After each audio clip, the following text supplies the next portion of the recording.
Most people assume retiring at age 65 is the safer choice. After all, Social Security pays more, your savings have extra years to grow, and healthcare costs seem easier to manage. But here's the surprising truth.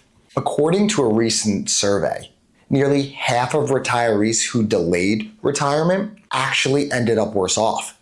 Not because they didn't save enough, but because they underestimated healthcare costs and lifestyle inflation. So, should you really wait until age 65 to retire? Or could you really retire at age 60? And does that make more sense for you? I'm Rob Gariano, and as a certified financial planner, I've helped countless families figure out not just when they can retire, but when they should retire based on their actual lifestyle goals. And I can tell you, the numbers don't always point the way you'd expect. That's why in this video, we're going to break down 3 things. First, the exact framework you'll need to decide if you want to retire at 60 versus 65. Second, how your spending power can change at both ages.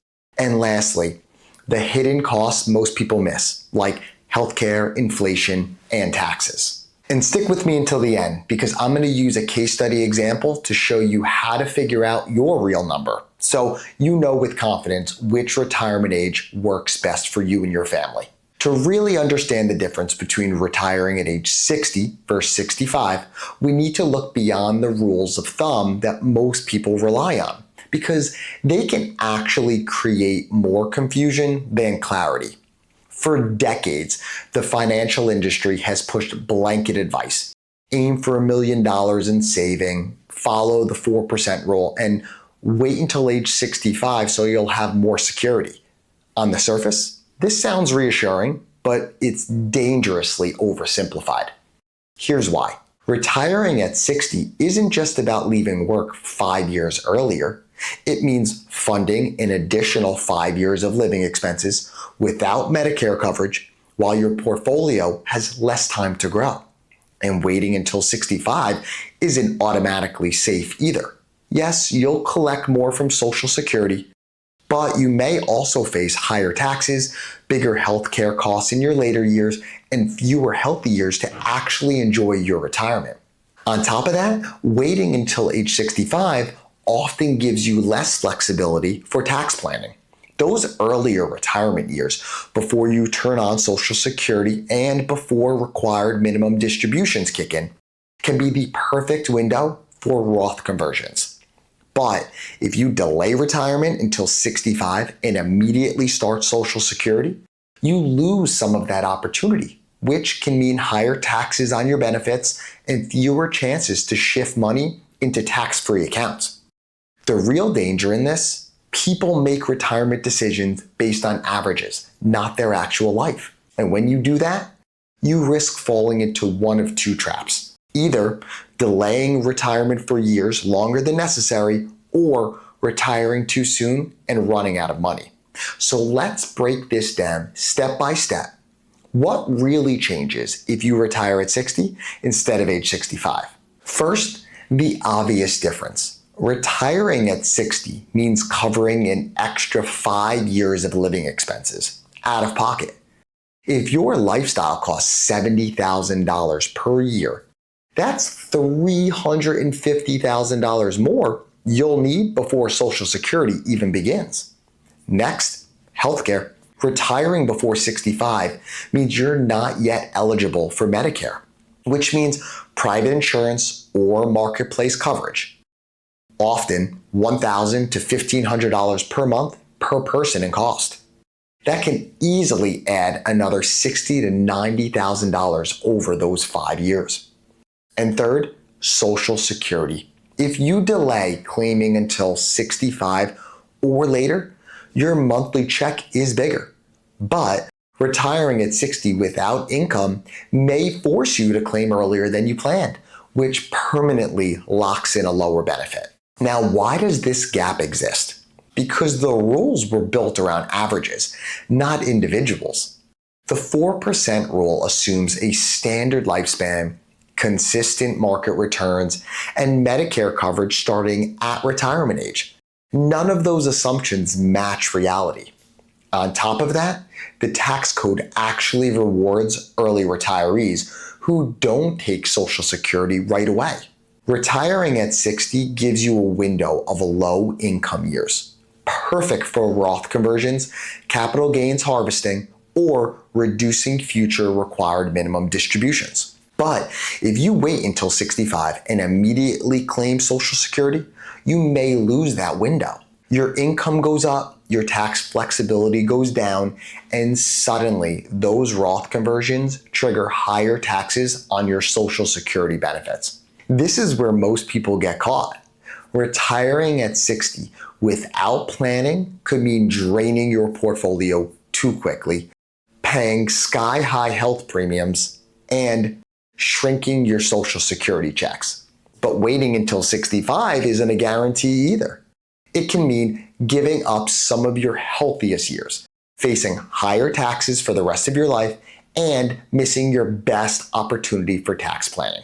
This often leads to confusion, anxiety, and regret. People either wait too long and lose time they'll never get back, or they jump too early and live in constant fear of running out of money.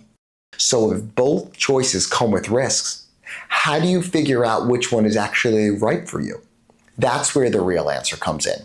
The truth is, there isn't one size fits all answer.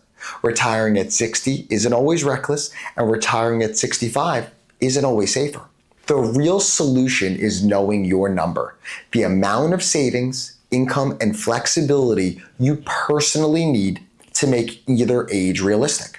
And that's where this framework comes in. We use the basis covered retirement system. Instead of guessing, instead of following outdated rules of thumb, we can use this system to compare your actual retirement costs against your income streams and savings at both ages, 60 and 65. Let's take a look at Derek and Hannah. They're both 59 years old and live in New Jersey. Derek has been working for 37 years straight and would like to really settle down soon so we can spend more time with his kids and grandkids. But he was always told, wait until age 65 to retire so you can take advantage of Medicare and Social Security. Hannah, she works part-time, but would really like to spend her remaining years with her husband Derek by her side. Derek has $800,000 in his 401k, and he'll contribute to that 401k until he retires. Hannah, she has $300,000 in her 401k. She'll also contribute to that until she fully retires as well. Lastly, they have a brokerage account with about $800,000 that they contribute $500 per month to. But that will stop once they begin their retirement. Ideally, they'd like to spend $9,000 in retirement, but they know that might depend on when they retire. Hannah envisions traveling once they're both not working any longer, especially while they're still healthy. They would love to both start working when they turn 60 next year, but are nervous if their money's going to last if they retire that soon. Now, this is a very common situation that we run into. Soon, we're going to hop into our retirement planning software, Income Labs, to see the difference in spending capacity for Derek and Hannah if they were to retire at age 60 or if they were to wait until age 65. For every client that goes through the basis covered retirement system, we create what's called a baseline case, which is your current situation without any changes made. We use this to show how our recommendations or changes affect your current situation. So let's take a look at our retirement planning software, Income Labs now. Here, we started out with a baseline plan to retire at age 60 for both Derek and Hannah Jeter. The first thing we're going to look at is their spending capacity. This is the amount they can safely spend in year one of retirement with an 80% chance of underspending throughout retirement and a 20% chance of overspending. Now, we do discuss this with our clients and adjust based on their risk tolerance, but these are the metrics that the Jeters were comfortable with in their situation.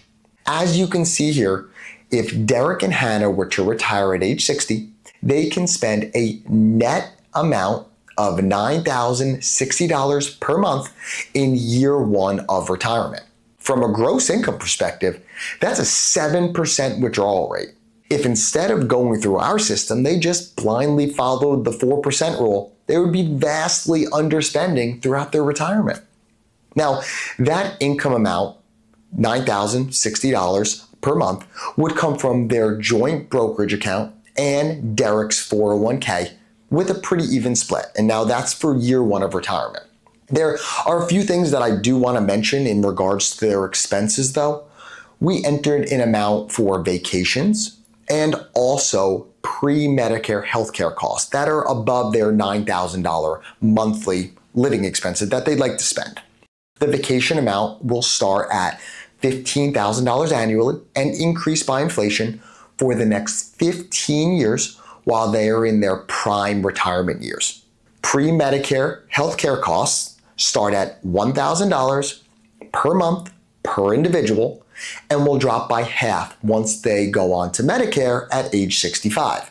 Using their baseline plan to retire at age 60, we moved into the next phase of our retirement system, which is optimizing their cash flow by giving Derek and Hannah a Social Security claiming framework and also analyzing any tax planning opportunities such as Roth conversions. Here, we head into our Social Security optimizer and we make sure to edit their life expectancy and opportunity cost. Now, I've mentioned this in previous videos that I've done, but the opportunity cost percentage, which we're using 5% here, is a reasonable net return that we can expect on the assets that are staying invested if we were to take Social Security earlier. Each dollar of Social Security received is a dollar less that needs to be withdrawn from an investment account. As you can see here, this is why we provide a framework on how to decide when it is optimal to take Social Security and not a direct answer. As each variable adjusts and we move through life, it will present a different recommendation. As you can see here, if we change Derek and Hannah's life expectancy to 90, the recommended Social Security benefit ages are now 65 and 66 respectively. If we adjust Hannah's life expectancy to 95 and keep Derek's at 90, you'll see how that affects their recommended Social Security claiming ages. This is why it is so important to follow a system and not just a static plan. A one-time plan will be stale the moment it's created. A system allows flexibility and creates a framework on which decisions can be made. In this case, Hannah and Derek were comfortable at setting their life expectancy to age 92, and this produced a recommended Social Security claiming age of 68, which we entered into their optimized plan. Next, we moved into the tax lab to set a framework for tax planning. This is where we analyze our Roth conversion strategy and decide if it's worth to pursue or not. Here we see the recommended optimal Roth conversion strategy for Hannah and Derek would be to fill up their 12% tax bracket. This would save them $1.3 million in taxes over their lifetime. Normally, we spend much more time going through the different options and break-even ages during the planning process, but we're going to save that for another video. The main idea here is that by setting frameworks through our retirement system, Derek and Hannah are able to make the best decision possible for their situation. So in summary, by optimizing for Social Security and creating a tax planning strategy, the Jeters could retire at age 60 and now spend $10,100 net of taxes rather than their baseline of $9,060. That's over $12,000 annually in increased income. If we now take a look at our plan scenario page, you'll see we also created a baseline plan for Derek and Hannah to retire at age 65 rather than 60. We took out pre-Medicare expenses since those would not apply here, but kept in their $15,000 of annual travel for the same 15 years, along with all the same information populated in their baseline retirement plan at age 60. We then optimized their spending capacity with our Social Security framework and tax planning, as you saw. The result, $11,700 per month net spending capacity. So by waiting 5 additional years to retire, Derek and Hannah could spend an additional $19,000 per year. This is not a recommendation to retire at age 60 or 65, but what this does is create a framework for the decision to be made. Here's why it works. It takes all the moving pieces that most people overlook, healthcare, Social Security timing, taxes, inflation, and turns them into a side-by-side picture of what your retirement looks like at each age. So rather than asking, can I retire at 60 or should I wait until 65? You'll see exactly what it takes to do either one and which option gives you the most security and freedom. So let's review how the basis covered retirement system works and why it changes the way you think about retiring at 60 versus 65. Step 1, we start with your lifestyle costs. What it really takes to live the retirement you want, inclusive of taxes and healthcare. Not an arbitrary number like $1 million, but your actual lifestyle spending. Step 2, we map those costs against your guaranteed income sources like Social Security, pensions, or any annuities you may have. Step 3, we calculate the gap. How much savings you'd need to cover the difference if you retire at 60 versus if you were to retire at age 65. Step 4, we figure out your spending capacity at each age and if that covers your expected lifestyle cost. And finally, step 5, we factor in Social Security optimization and tax planning. If you're wondering whether 60 or 65 is realistic for you, here's the truth. You can't rely on averages or rules of thumb. You need to run your own numbers. That's why we created the basis covered retirement system in the first place. It's designed to help you see side by side what retiring at 60 versus 65 really looks like for your lifestyle, your income, and your tax situation. To get started, I put together a free retirement assessment. Just click the link below and you'll answer a few quick questions. Then, within 48 hours, I'll send you over a personalized video to see how your numbers stack up so you can make this decision with clarity and confidence. Because here's the bottom line. Retiring at 60 isn't always reckless, and waiting until 65 isn't always safer. The right choice isn't about averages. It's about having your bases covered. Thanks for watching, and I'll see you in the next one.